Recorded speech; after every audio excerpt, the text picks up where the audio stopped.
नमस्कार, मैं हूं कमल श्रीमाली। आप सभी का बहुत बहुत स्वागत, अभिनंदन हमारे चैनल में और सूर्य के राशि परिवर्तन के इस एपिसोड में।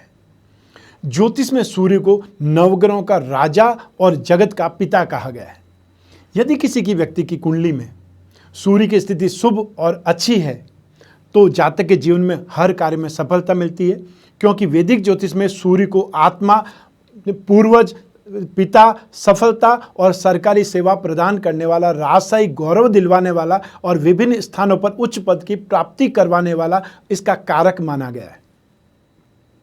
सूर्य के प्रभाव से व्यक्ति वैभवशाली जीवन व्यतीत करता है और वहीं सूर्य के अशुभ प्रभाव से मान सम्मान में कमी, आत्मविश्वास में कमी, पिता को कष्ट, पिता के सुख में कमी, पिता से वैचारिक मतभेद, सरकारी कार्यों में बाधा या फिर आंखों में प्रॉब्लम होने की संभावनाएं बनी रहती है। 12 में से एक राशि सिंह राशि का स्वामित्व सूर्यदेव को प्राप्त है। वहीं सूर्यदेव कृतिका, उत्तरा फाल्गुनी और उत्तराषाढ़ा इन 3 नक्षत्रों के स्वामी भी है। सूर्यदेव मेष राशि में उच्च जबकि तुला में नीच राशि के माने जाते हैं। चंद्रमा, मंगल और बृहस्पति सूर्य के मित्र माने जाते हैं, तो बुध ग्रह सूर्य के लिए सम है तथा शुक्र और शनि सूर्य के शत्रु माने जाते हैं। अब बात करते हैं इस विशेष गोचर की कि सूर्य मीन राशि में आने वाला है। इसे मीन की संक्रांति कहा जाता है। सूर्यदेव का जब जब भी बृहस्पति की राशि धनु या मीन में गोचरवश भ्रमण होता है तब वह मलमास या खर मास कहलाता है। इस माह में सभी तरह के मांगलिक कार्य वर्जित रहते हैं। मीन संक्रांति को हिंदू धर्म में मनाए जाने वाले पवित्र त्योहारों में से एक माना जाता है। हिंदू पंचांग के अनुसार यह वर्ष का अंतिम माह होता है। इस संबंध में मान्यता यह है कि इस दौरान सूर्य गुरु ग्रह की सेवा में रहते हैं, इस वजह से सूर्य का प्रभाव कम हो जाता है। लेकिन इस काल में भक्ति, साधना और उत्सवों का क्रम निरंतर जारी रहता है। तो खर मास में नामकरण, विद्या आरंभ, कान का छेदन अर्थात कर्ण छेदन, अन्नप्राशन का मुहूर्त, उपनयन संस्कार, विवाह संस्कार, गृह प्रवेश या वास्तु पूजन, यह सब मांगलिक कार्यों को वर्जित माना गया है और पंचांग में मुहूर्त भी नहीं दिए जाते हैं। संक्रांति के दिन दान पुण्य का विशेष महत्व माना जाता है। इस दिन लोग जरूरतमंदों को खान पान की वस्तुओं का दान करते हैं। इस दिन पवित्र नदियों में स्नान करना शुभ माना जाता है। इस दिन दान पुण्य करने के साथ साथ सूर्यदेव की आराधना भी करना उत्तम माना गया है, शुभ माना गया है। समस्त संसार को उत्तम आरोग्य और जीवन प्रदान करने वाले सूर्यदेव 14 मार्च को बृहस्पति की दूसरी राशि मीन राशि में प्रवेश कर जाएंगे। यह एक जल तत्व और द्विस्वभाव राशि है। इस प्रकार एक अग्नि तत्व प्रदान ग्रह सूर्य का प्रवेश जल तत्व प्रदान राशि में होने वाला है।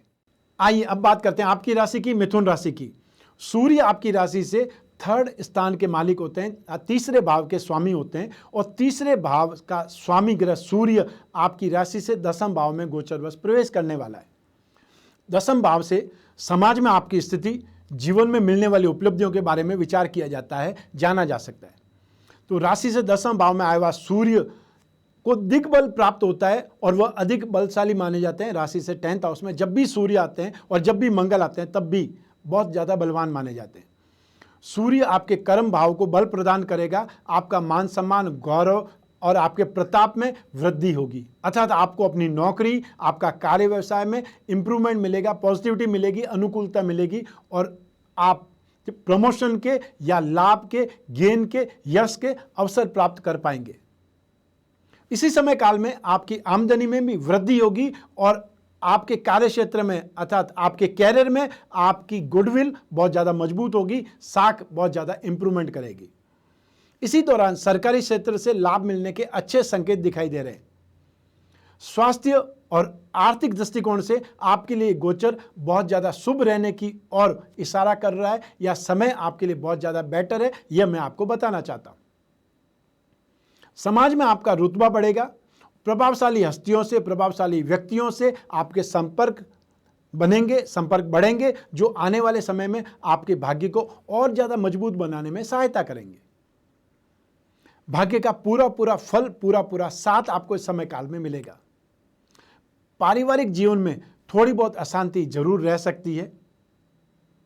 नौकरी में मनचाहा ट्रांसफर अथवा स्थान परिवर्तन के योग भी बन सकते हैं, ये आपने ध्यान रखना है।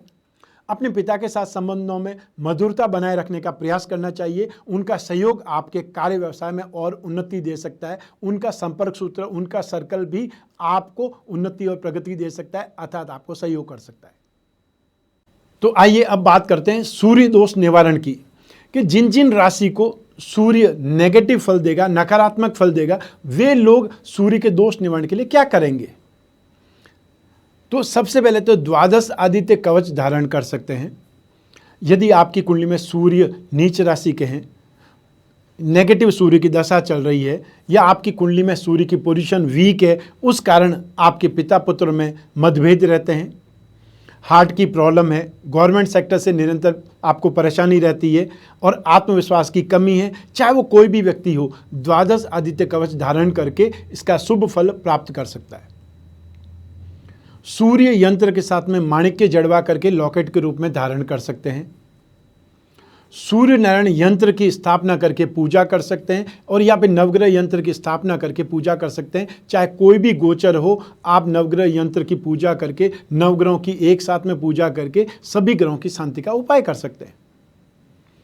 सूर्य ग्रह पिरामिड या नवग्रह पिरामिड जहां आप सोते हैं वहां साइड में रख देना या उस रूम में रखना है। यह जो पिरामिड है कॉस्मिक एनर्जी की तरह आपके साथ में इंप्रूवमेंट देगा, पॉजिटिव एनर्जी देगा, और जो भी ग्रहों का सबसे पहला प्रभाव मस्तिष्क पर पड़ता है, उसके बाद में शरीर पर पड़ता है, तो उस स्थिति को नियंत्रित कर लेगा। अर्थात वो जो नेगेटिव प्रभाव है, कुप्रभाव है, आपके ऊपर वह दुष्प्रभाव काम नहीं कर पाएगा, क्योंकि माइंड, बॉडी और सोल अर्थात आपकी आत्मा, आपका शरीर, आपका मन, ये तीनों पर नियंत्रण पिरामिड के द्वारा हो सकता है।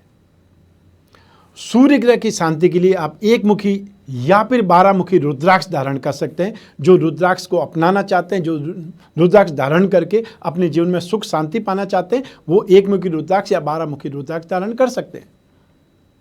भगवान विष्णु या श्री राम की पूजा उपासना करें। भगवान विष्णु का मंत्र है ओम नमो भगवते वासुदेवाय, और श्री राम का मंत्र है राम रक्षा स्तोत्र या ओम राम रामाय नमः। ये मंत्र का जाप कर सकते हैं। नित्य सूर्य को अर्घ्य दें। गुड़हल के पुष्प सूर्य को अर्पित जरूर करें। सूर्य ग्रह की शांति के लिए सूर्य के बीज मंत्र ओम राम रीम रोम सह सूर्याय नमः का हर रोज मंत्र जाप करना शुभ रहता है। हर रविवार गेहूं, गुड़ या तांबा का दान कर सकते हैं। ठीक, तांबे के बर्तन में रखा हुआ आप पानी पी सकते हैं, और घर में एक तांबे का बना हुआ सूर्य का चिन्ह ऐसे स्थान पर लगाएं जहां सबसे ज़्यादा आप बैठते हो। चाहे वो आपका ड्राइंग रूम हो सकता है, लॉबी हो सकती है, पूजा स्थान हो सकता है। वो आप निश्चित करिए कि जहां पर सबसे ज़्यादा समय आपका गुजरता है, उस स्थान पर आप ये सूर्य का चिन्ह लगाएं। तो ये था विश्लेषण आपकी अपनी राशि के अनुसार। यदि यह राशिफल आपके लिए शुभ है तो आपको एक्स्ट्रा कर्म करने की प्रेरणा मिलेगी, अर्थात इस समय का फायदा उठाना भी आपके हाथ में है, क्योंकि आप ज़्यादा अच्छे ढंग से कर्म करके इस राशिफल का फायदा उठा सकते हैं। अर्थात सूर्य का जो गोचर आपके लिए अच्छा है, आप उसको और अच्छा बना सकते हैं अपने कर्मों के द्वारा। और यदि यह राशिफल सूर्य का गोचर आपके लिए प्रतिकूल है तो आप सावधान रह सकते हैं। सावधान रहना भी एक प्रकार का कर्म है। उपाय करना चाहते हैं, उपाय भी एक प्रकार का कर्म है। वो करके आप राहत प्राप्त कर सकते हैं, सूर्य की प्रतिकूलता में कमी कर सकते हैं। तो ये सब कुछ आपके ऊपर डिपेंड करता है। मेरा काम सिर्फ और सिर्फ आपको परामर्श देना है, आगाह करना है। आने वाले समय के संदर्भ में, आने वाले भविष्य के संदर्भ में यह मैं आपको अच्छे ढंग से बताना चाहता हूँ। लेकिन यदि आप अपनी जन्म कुंडली का विश्लेषण चाहते हैं, यदि आप ये गोचर के बारे में नहीं जान करके दशाओं के बारे में या और आगे जानना चाहते हैं, भविष्य के गर्त में छलांग लगाना चाहते हैं कि आगे आने वाले 2 साल में, 1 साल में, 5 साल के बाद में आपकी स्थिति क्या होने वाली है, तो आपको अपनी जन्म कुंडली के बारे में ही विश्लेषण करवाना पड़ेगा। और ये जो राशिफल है, यह राशिफल सिर्फ और सिर्फ एक गिनने का तरीका है, लेकिन एक्चुअल में जो आपके ऊपर प्रभाव डालता है वो आपकी जन्म कुंडली में सारे ग्रहों की स्थिति मिलकर के प्रभाव डालती है। उसमें नवांश कुंडली भी होगी, सप्तमांश कुंडली भी होगी, तृतीयांश कुंडली भी होगी, आपकी दशाएं भी होगी, और हर ग्रह की अपनी अपनी डिग्रियों के अनुसार वो कहाँ पर स्थित है उस पर भी डिपेंड करेगा, उनकी अवस्था पर भी डिपेंड करेगा।